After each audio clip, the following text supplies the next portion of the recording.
Is your vehicle full of accessories and add-ons? Do you have parasitic draw problems from them, causing your battery to fail? Maybe some of your accessories don't even work anymore? Or is your wiring just a mess? If so, we might have a solution for you.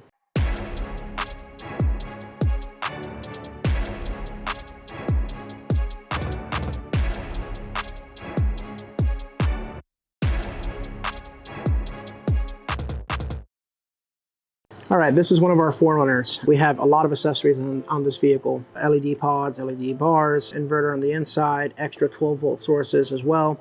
And so this was wired at a time where we were not nearly as good at wiring as we are now. And there was a lot less products out and available back then than there are today. The reason we're gonna update and remove all of this wiring and simplify things is because we have parasitic draw problems causing our spare battery to drop down. We have certain accessories that just don't even work at all anymore. And then on top of that, it's really tough to work in here when the wiring is just a mess. And so we're gonna clean all this up. Everything you see there will be swapped with just a simple switch panel. This will replace all the relays and simplify a lot of the wiring. And then on the inside, all we will see is a nice switch panel, touchscreen, be able to go right through your accessories. And in this case, this one's up to 8 accessories. So we'll be able to scale into more accessories in the future by just simply adding them to that switch panel. So with a little bit of luck, this will get cleaned up, that'll be slapped in, everything will work, and you might learn something. Let's go.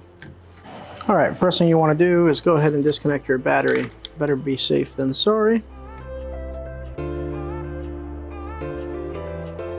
Next, I'm gonna go ahead and rip all this out, clean it up a little bit so I can figure out what is what, and then we'll get on with the rest of it.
So as you can see, we've removed a bunch of products, wires, cables, connectors, things that are just unnecessary anymore because we've simplified the whole system. And that's what a switch panel can do. All right, so it's day 2. We have freshened everything up in here pretty good. I wanna kind of explain what we've done in here and show you the before and after, because it really just brings it all together of the benefits of using a switch panel instead of traditional relays and old school wiring methods. We also retained our Blue Sea Systems dual battery system and basically redid all those connections as well. I think it came out pretty clean. It's way less anxiety inducing. You can actually see what's going on in here. If something's not working, you can easily troubleshoot it. You can find everything inside of here and fix everything. This cap just pops right off and you'll see all the relays. And so we'll walk you through and kind of show you the setup. All right, so here's a slightly closer look at things, the way that we have it set it up at the moment. We've got main power coming from our main battery. And so there's a breaker right here. This one's an 80 amp. Everything behind the breaker is protected by this breaker. Whether you're running all your accessories and you have an issue, whether you're jump starting your battery or your automatic charging relay is running and something happens, this breaker will pop and kind of save the system. On top of that, all of your individual accessories inside, in this case, the Mictuning Switch Panel, is all protected by its own fuse. You'll be able to identify the system. There's little LEDs back here that'll light up, usually when you pop a breaker or pop a fuse in this case. I'll explain kind of how we have it set it up, and then I'll explain the switch panel a little bit more. So first, you've got your main connector, you've got your breaker, and then everything else is sourcing power from this breaker. This switch on this corner is called an isolator. This is by Blue Sea Systems. It's the smallest one that I've really found out there by them. And it's also got plastic underneath, so all the connectors can't make contact with any metal that you attach it to, which I really like. It's also a smaller platform than their other isolators. What that does is you'll connect one big thick cage cable. In our case, we use something like the size of like a jumper cable, and you attach that to one of the terminals inside of here. And then the other one will kick out and head to the spare battery wherever you've mounted that. And so you can isolate the spare battery, and then only when you need to jumpstart your car, you switch this knob over, combine the system, and now you can jumpstart yourself.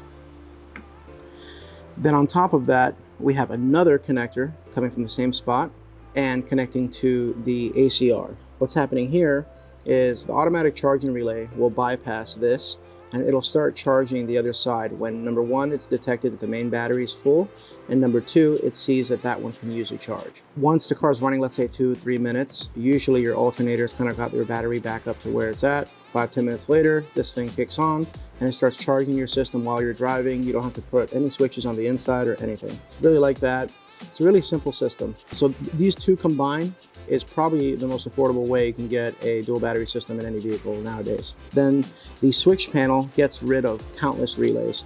Inside of here is a built-in relay and the circuit board's underneath. You really only have to connect the wires and the things that you're actually going to install. So, you know, channel 1, channel 2, channel 3. So top LED bar, front bumper bar, ditch lights, rear lights, and then we have an inverter on the inside. And then we have a truck horn as well. Like there's 2 compressors underneath this plate. We've got 6 out of the 8 accessories filled on this. And then this wiring harness here has 3 cables. The white one's not necessary. It comes frayed, so you just have to splice it and connect it. And then we've got it connected to the fuse box. And we used, it was INJ injection, I think is what it means. In the fuse box in this 4Runner, it was a 10 amp fuse. And so we tapped that fuse and ran the yellow and red to that. And what that does is it lights up the actual switch panel on the inside. And then it also makes sure everything lights up when you press it and sends power to that switch panel. Then this harness here on the inside here is connecting the switch panel to all of these terminals here. So as you click the buttons, this is what's programming a lot of that. And then you've got your big ground cable, your big power cable, and that's really it. As you add new accessories, you tap it in here. And then this plate, I'm not sure where this one came from, but nowadays you can pick them up from a lot of different manufacturers. Just type like fuse panel engine tray or something like that on Google, and you'll find a lot of different options for what you're trying to do. But in my opinion, this right here is probably the most cost-effective system in general to both accomplish a dual battery system and also convert everything to an affordable switch panel that's touchscreen in a small platform that fits in almost any engine bay. So really like how this all came out pretty good. We use some braided lines. You can pick those up on Amazon. Other than that, I would say one of the biggest low-key hacks that helped this install is connections like this. So these are Wago connectors. I'll bring another one up to the screen a little bit and show you how those work now. Okay, so these are Waco connectors, or Wago, I think it's with a G, and it does a lot of things. So in the past, you would have to use a connector like this, some sort of spade connector, and this connector would connect to a male and a female, and then that's the only way you get like a temporary connection that you can disconnect. But let's say you want to connect more things. Well, you've already crimped it, and so you cannot send more cables into this crimp. You'd have to cut, make a new crimp, and it just creates a lot of waste of materials. What this allows is you pull up these little levers, and you can now replace a cable right out of it, put a new cable in, and connect something else. This one happens to be like a 3-way hub. In this case, you might have power coming into one, and then you're sending it to 2 lights. Super easy to work with. It reduces the amount of waste in your materials just tenfold. The other thing is it's extremely strong. I cannot pull this out for the life of me. And it's heat resistant. We put them in the engine bays all the time. I haven't actually seen one really corrode. I'm sure they will eventually.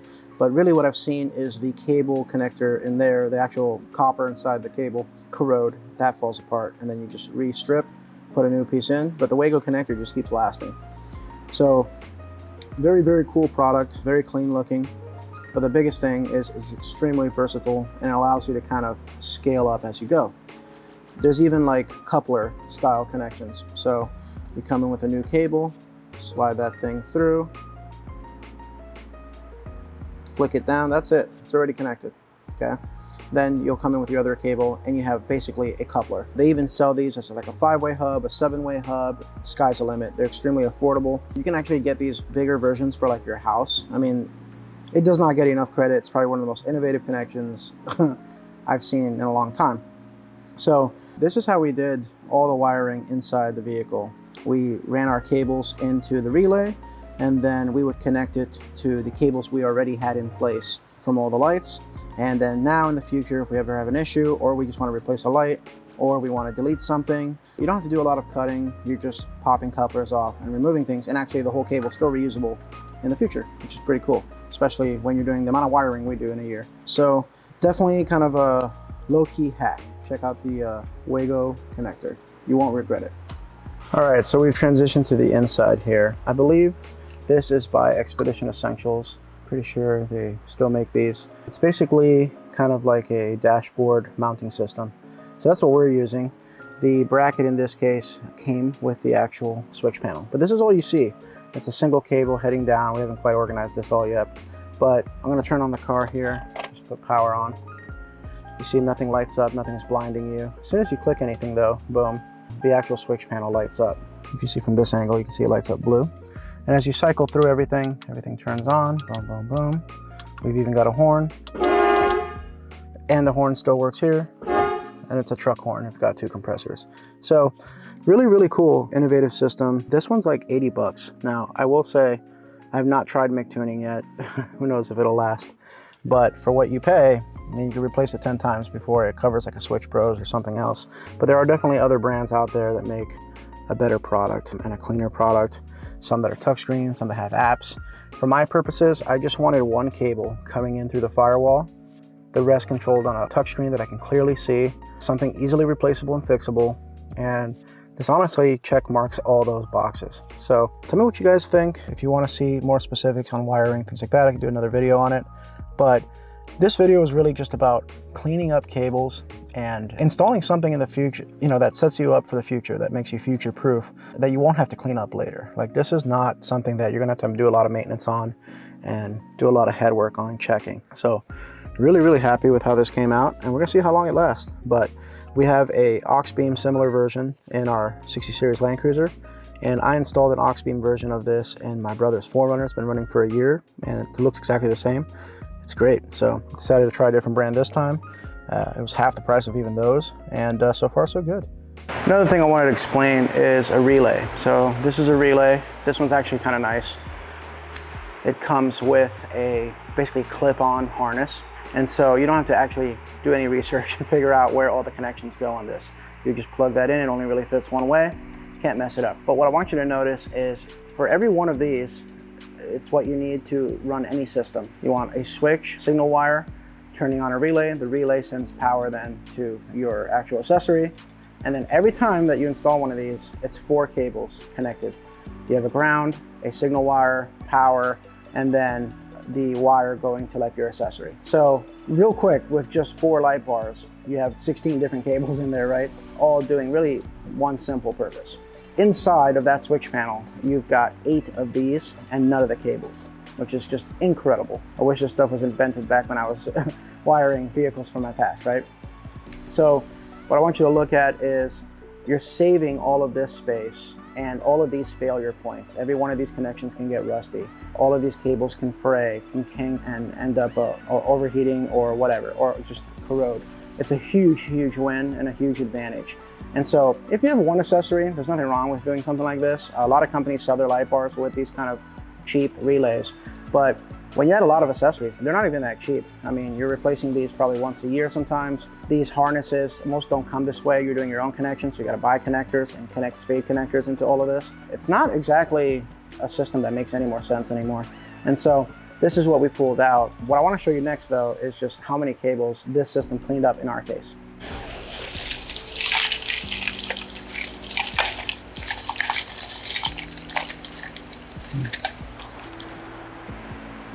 All right, so this is everything that we pulled out of this engine that's just no longer necessary anymore. And these are like things that in their day were actually pretty cool and helpful. I'm dropping all kinds of stuff, so bear with me, okay? You've got a fuse hub here. I mean, this is useful in a lot of cases, and it was useful in this vehicle for several years. We had an isolator switch that was like 3 times the size of our other one. Took up a ton of space, but the plastic got brittle on it, it broke. You have, you know, inline fuses. I can show you that. You can see this big one here. It's a big inline fuse, and that's to protect the system. And you can install, you know, another big inline fuse somewhere in the system to protect it again. But in the end, you have the breaker, you have everything fused up already, all the accessories. Even that part is not necessary anymore. Multiple relays, like I was saying earlier, you know. And so this is just constant failure points. And when you're overlanding, when you're going off the grid, when you're camping, this is the thing. The more stuff you add, the more complexities, the more likely something fails. And then it's not gonna happen when it's convenient and you have your tools. It's gonna happen when it's raining or it's snowing, or you really need heat, or you really need your fridge working, you have, you know, meat in it, and all of a sudden you can't figure out what's broken. And you likely don't, even if you could figure it out fast, you don't have the connectors on you. You may not have wire strippers. You may not have things to redo your connections. So if you can do it right from the beginning and avoid a lot of issues, it's gonna really change your whole user experience. And then it makes modifying things fun. I mean, if you know that you're not good at this stuff, this system that we put in is perfect for you. If you are somebody that just doesn't want to, you want to fire and forget, you know, you want to install something, you never have to worry about it again. The system we did is going to be a lot closer of a system that works for you than any of this stuff. And then of course, you know, if you have to take this in to like get the vehicle worked on, let's say they want to just change your oil or something, you know, you might have a bunch of cables and crap in the way, and you don't know what those people are doing. You don't know if they're disconnecting stuff to get access to, you know, change something out. They might leave something disconnected. That causes maybe a short, maybe it's loosely connected, right? So look at this. It's a no-brainer. That wraps it up. I mean, this was fun. We'll do more videos on this stuff. I think wiring is really helpful for people, but let us know what you think in the comments, and thanks for watching.